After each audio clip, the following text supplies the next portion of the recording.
सास बहू का प्यार। ओ मेरी प्यारी बहू, जरा मेरे हाथों में मेहंदी तो लगा दे, कल एक शादी में जाना है। अभी आई माँ जी। माया गिरजा के हाथों में बहुत सुंदर मेहंदी लगा देती है। मैं वारी जावा, ऐसी गुणवान बहू मिली है मुझे। अरे मुझे भी तो इतनी प्यारी सास मिली है। दोनों हंसने लगती हैं। ये बात उनकी पड़ोसन कमला सुन लेती है। बढ़िया ही गुणवान बहू और प्यारी सास, सब नाटक है नाटक। कमला स्वभाव से बहुत तेज होती है।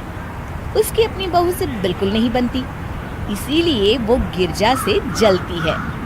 अगले दिन मंदिर में, अरे गिरजा बहन, आज शाम मंदिर में कीर्तन का प्रोग्राम है, आप आएंगी ना? हाँ हाँ जरूर। वही तो, कम से कम इसी बहाने इन बहुओं से छुटकारा तो मिलेगा। कैसी बातें कर रही हो कमला, मेरी बहू तो साथ आएगी।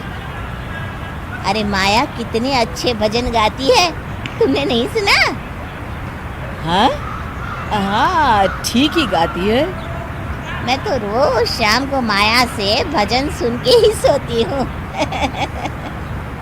हाँ हाँ, अब मैं चलती हूँ, मुझे देर हो रही है।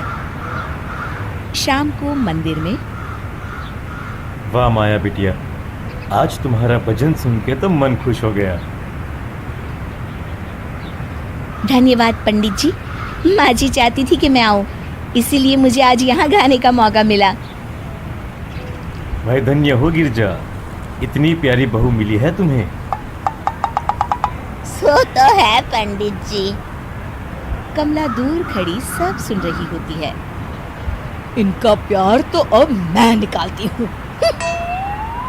अगले दिन कमला छत से माया को आवाज लगाती है। अरे माया, जी बुआ जी।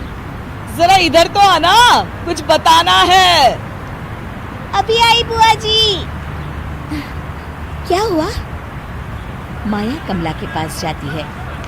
पता है, कल सुबह गिरजा मंदिर में कह रही थी कि उसकी किस्मत फूट गई जो उसे तेरे जैसी बहू मिली। अच्छा बुआ जी, किसी बात पर गुस्से में कह दिया होगा। आप तो जानती हैं माँ जी मुझे कितना प्यार करती हैं। अरे वो चाहती ही नहीं थी कि तू मंदिर में आए, वो तो मेरे बहुत कहने पर तुझे लेकर आई।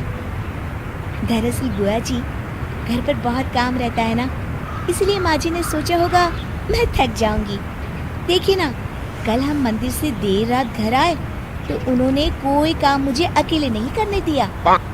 खाना उन्होंने खुद बनाया। अरे ये कलमुही तो अपनी सास की बुराई करने को तैयार ही नहीं। और कुछ बुआ जी? हैं? नहीं नहीं, और कुछ नहीं, अब तो जा यहाँ से। अगले दिन मंदिर में, अरे ओ गिरजा, कल तेरी बहू आई थी मेरे पास। माया आई होगी, वो सबसे हंसती बोलती रहती जो है। अरे हंसना बोलना क्या, तुझे कोस रही थी। ऐसा हो ही नहीं सकता, तुझे सुनने में कोई गलती हुई होगी। कसम से गिरजा, वो कह रही थी मुझे तो मेरी सास ने नौकर समझ लिया है। दिन भर घर का काम करती रहती हूँ मैं, और मेरी सास आराम करती है। अरे ज्यादा काम से थक गई होगी तो गुस्से में कह दिया होगा। वैसे भी काम तो वो करती ही है। मुझे आराम की आदत उसी ने लगाई है। हाँ। जो भी हो, थोड़ी नकेल कस ले, बाद में ये बहुएं सास को घर से ही निकाल देती है। कैसी बातें करती हैं कमला।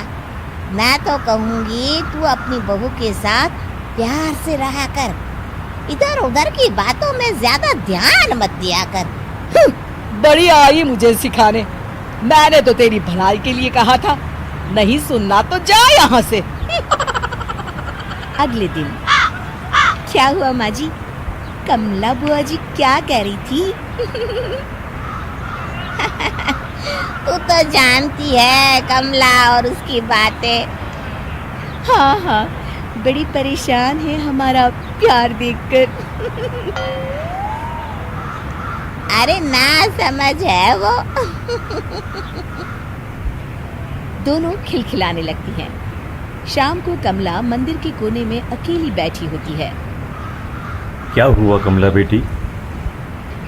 पंडित जी, मैं बहुत परेशान हूँ। मेरी बहू मुझे प्यार नहीं करती। वही गिरजा की बहू उस पर जान छिड़कती है। ये तो अपनी अपनी करनी है बेटा। गिरजा की बहू ही नहीं, गिरजा खुद भी तो अपनी बहू को जान से ज्यादा चाहती है ना। सो तो है। बस बिटिया, इसी में सारा भेद छुपा है। प्यार दो तो प्यार मिलेगा ही। और कभी आपस में मन मुटाव हो भी जाए तो उस बात को भुला दो। गलतियां तो हम सबसे होती हैं, आखिर हम सब इंसान ही है ना। ये तो आप सही कह रहे हैं पंडित जी। अब जाओ और दूसरों की बगिया में आग लगाने की जगह अपने बगीचे के पौधों को सींचो। जी पंडित जी। शिक्षा: दूसरों को अच्छा देख उनसे ईर्ष्या करने की जगह खुद को अच्छा बनाने का प्रयास करें।